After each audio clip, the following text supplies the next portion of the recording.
Halo teman-teman, kembali lagi bersama saya Ditya Santoso dalam program Entrepreneur, pengantar kita menuju dunia kewirausahaan. Nah, kali ini saya akan membahas mengenai permasalahan kunci menuju kesuksesan sebuah usaha. Nah, ini apa sih kuncinya? Nah, jadi saya langsung aja ya masuk ke dalam kunci kesuksesan usaha kita. Jadi Sun Tzu pernah berkata bahwa pahamilah dirimu, maka kamu akan bisa memenangkan 100 pertempuran, 100 kemenangan di 100 pertempuran, 1000 kemenangan di 1000 pertempuran. Jadi kuncinya kita sukses itu harus memahami diri kita dulu. Jadi secara sederhana, kunci kesuksesan itu adalah keunggulan kita gitu ya. Keunggulan kita. Bisa bakat, kepribadian, pendidikan, kekayaan, jaringan, apapun, kesempatan, pokoknya apapun, semuanya. Dan keunggulan ini melekat. Sifatnya itu merupakan penentu keberhasilan kita, melekat pada diri kita, tidak bisa dilepaskan ya. Dan tidak diperoleh dalam waktu sekejap. Biasanya ini melalui banyak hal ya, dinamika, sehingga akhirnya kita bisa memiliki hal tersebut. Nah, potensi ini atau keunggulan ini dapat tumbuh dan berkembang, bisa juga menyusut ya. Bisa berasal dari diri sendiri atau bisa diberikan oleh orang lain. Tapi setelah kita miliki, ya udah jadi milik kita gitu ya. Jadi nggak bisa dirampas gitu. Sekali tumbuh dan berkembang, keunggulan itu bisa dipakai untuk usaha selainnya. Jadi kalau teman-teman lihat kan, pengusaha itu kalau udah sukses di suatu bidang usaha, dia itu buka di usaha lain juga sukses gitu ya. Makanya nanti kita bisa lihat konglomerasi, yaitu sebenarnya motornya cuma satu orang, dia buka di banyak usaha. Nah, jadi itu dia sudah memahami keunggulan dirinya, dia sudah mengalami keunggulan usahanya, seperti itu. Oke, selanjutnya, nah ini kita harus memahami keunggulan. Jadi dalam dunia manajemen strategi ya, setiap posisi memiliki keunggulan dan kerugian masing-masing. Dengan keunggulan masing-masing kita mencoba untuk bersaing.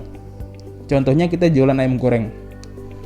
Kalau kita jualan ayam goreng, kita misalnya lawan kita itu adalah restoran-restoran besar gitu ya, restoran-restoran ternama yang franchise. Sementara kita kecil-kecil doang nih di depan rumah.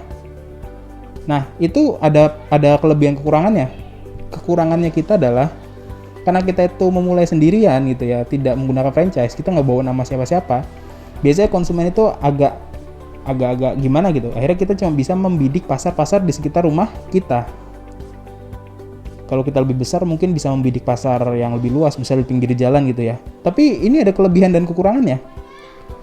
Kekurangannya adalah kita memang itu ya, tadi nama kita belum besar gitu ya. Tapi kelebihannya, cost kita kecil. Kenapa? Karena kita tidak bayar franchise.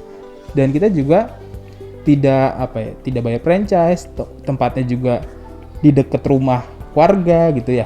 Itu jadi kelebihannya di sana. Jangan sengaja di pinggir jalan untuk bersaing dengan perusahaan yang besar gitu ya. Perusahaan kecil itu malah nyelusup masuk ke dalam kampung-kampung. Nah, di sanalah pusat perekonomian warga bergerak. Jadi keunggulan kita jadi usaha kecil itu unggul walaupun kelihatannya lemah. Itu unggul dan kita bisa bertahan. Kita lihat banyak sekali nantinya muncul franchise ayam goreng yang gerobakan itu banyak kan. Nah, itu sebenarnya dia memahami keunggulan di mana pasar ayam goreng yang besar-besar itu tidak bisa menembus masuk ke dalam kampung-kampung gitu ya.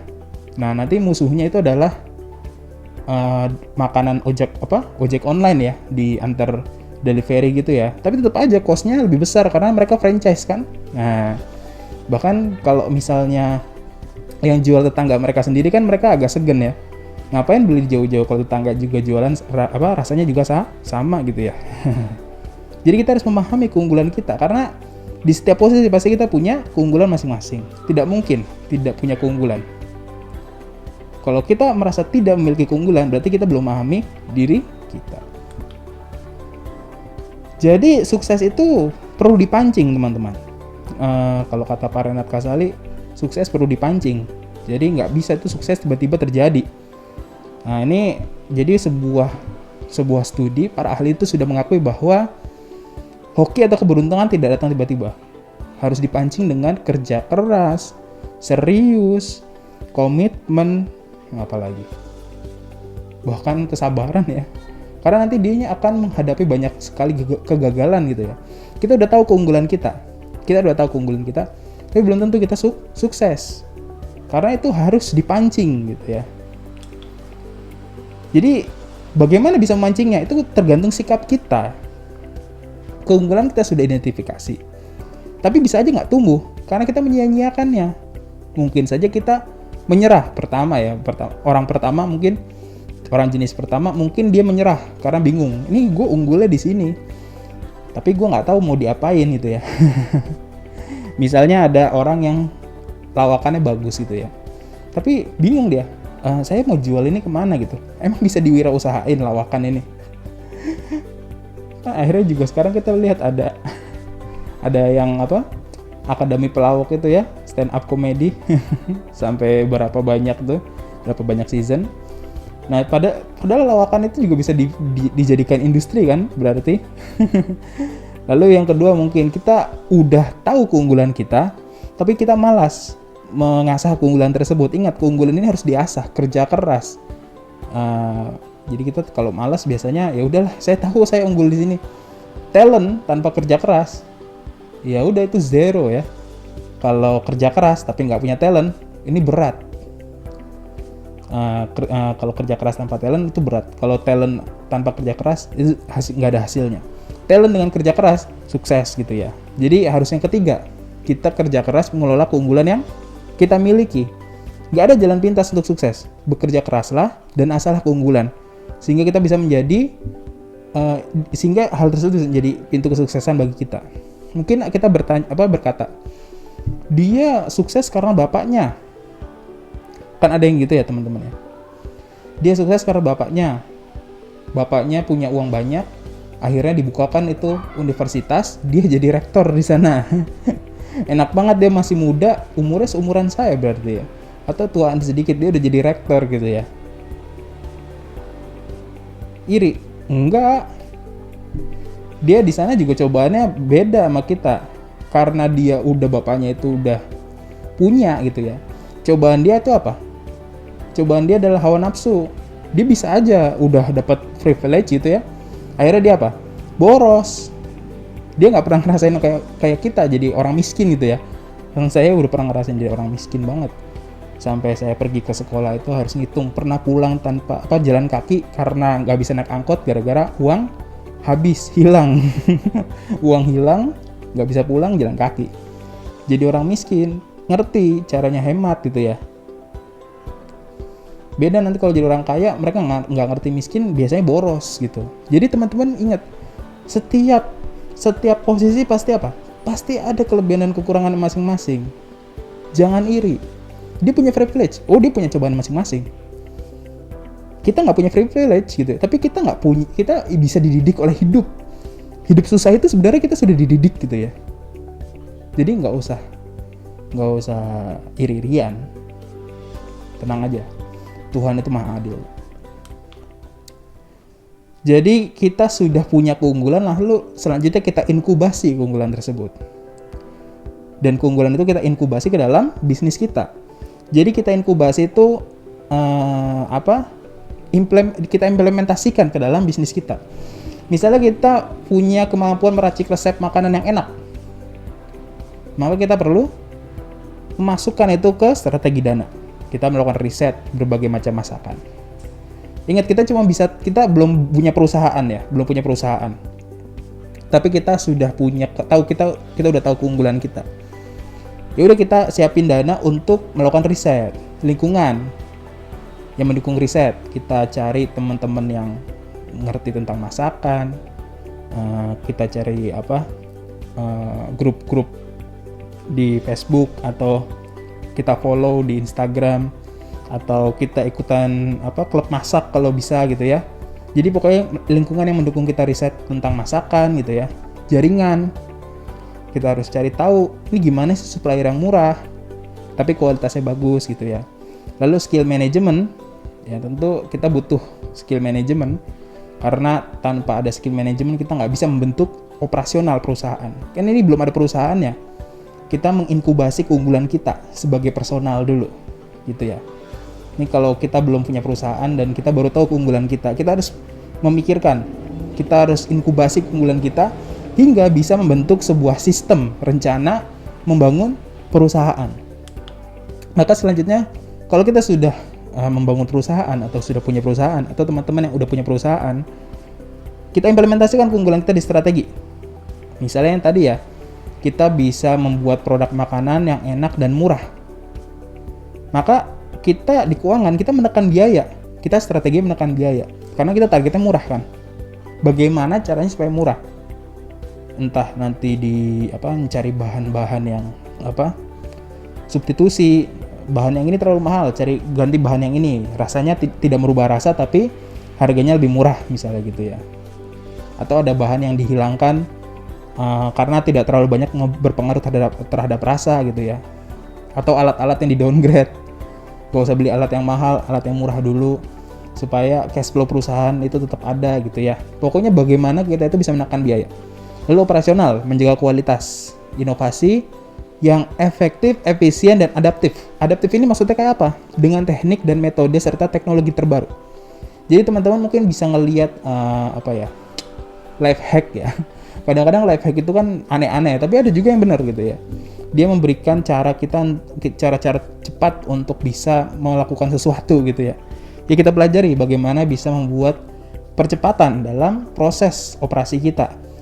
Lebih hemat, lebih murah, lebih cepat gitu ya. Lebih hemat tenaga, hemat waktu, murah, biayanya sedikit, cepat. Butuh customer ketika mesen itu biasanya butuh 15 menit, ini bisa jadi 10 menit. Atau customer itu mesen itu kalau customer mau mesen itu tadinya ribet sekarang jadi mudah, seperti itu. Pokoknya operasional itu di update, adaptif. Nah, di situ pemasaran. Kita fokus aja mengkomunikasikan rasa dan harga makanan, nggak usah pemasaran yang lain-lain. Kalau kita tahu keunggulannya kita ada di rasa dan harga, ya udah kita ngomongin itu. Nggak usah promosi tentang tempatnya, nggak usah promosi tentang staff-staffnya. Saya staff-staffnya cakep-cakep, nggak perlu, itu nggak perlu. Kalau kita udah tahu bahwa keunggulan kita rasa dan harga gitu ya udah ngomongin itu aja, nggak usah ngomongin yang selainnya. Nanti pasar itu bingung, ini apa ini keunggulannya, kenapa saya harus beli di sini gitu ya. Pokoknya mengkomunikasikan keunggulan kita, fokus pada keunggulan kita. Baru ketika keunggulan ini sudah terkomunikasikan, baru sampingan-sampingannya terserah. Lalu strategi SDM. Ini biasanya agak lewat di sini ya. Kita itu harus menjaga SDM kita itu tetap terjaga kualitas kerjanya, termotivasi dan disiplin gitu ya. Bukan harus keras. Beda ya. Tegas dan keras itu beda. Kalau tegas itu dia salah, kita katakan dia salah, lalu kita berikan sanksi, teguran. Tegas, tidak emosional. Kalau keras itu emosional. Yang saya lihat itu sering di kitchen atau di resto itu, kalau di kitchen itu biasanya keras. Itu bukan tegas, itu namanya keras. Itu bukan menambah kualitas kerja, tapi malah menurunkan produktivitas. Nah ini menggunakan pengetahuan jadul, dia tidak adaptif. Dia menggunakan pengetahuan baby boomer yang suka bekerja di bawah tekanan gitu ya. Generasi Z dan generasi X atau generasi milenial ini tidak bisa digitukan gitu ya. Mereka lebih humanis gitu ya. Generasi-generasi ini lebih humanis. Kalau mereka mikir, untuk apa sih dikerasin? Toh produktivitas saya tidak berubah gitu ya. Akhirnya mereka bikin rencana cadangan. Mereka pelajari semua resepnya. Setelah mereka paham resepnya, mereka pergi ke restoran, pesaing, mencari mencari gaji yang lebih besar atau mencari lingkungan kerja yang lebih bagus gitu ya. Jadi jangan digituin. Ingat, adaptif itu bukan hanya ngomongin keuangan, operasional atau pemasaran. Adaptif itu juga pengelolaan SDM. Harus menggunakan teori-teori kemanusiaan yang paling update gitu ya. Jadi tetap jaga SDM berkualitas kerja, termotivasi dan disiplin supaya keunggulan kita tetap terjaga. Ini ada quote dari Henry S. Haskin. Dia penulis Amerika. Dia mengatakan bahwa many superior brain is blocked by inferior thought. Banyak orang-orang yang punya pemikiran luar biasa diblokade atau tertutup oleh pemikiran yang pemikiran yang buruk atau pemikiran yang inferior, pemikiran yang rendah. Jadi dengan kata lain, teman-teman mungkin tahu keunggulan teman-teman, tapi teman-teman khawatir apakah keunggulan itu bisa dipergunakan atau tidak. Teman-teman overthinking, negative thinking terhadap diri teman-teman. Nah, itu akan membuat keunggulan teman-teman jadi sia-sia. Jadi tetaplah berpikir optimis, bergeraklah maju, karena seorang entrepreneur itu harus tetap optimis dikala cobaan datang. Ketika semua stafnya pesimis, dia harus tetap yang paling optimis. Di saat ekonomi itu lesu, dia harus tetap optimis.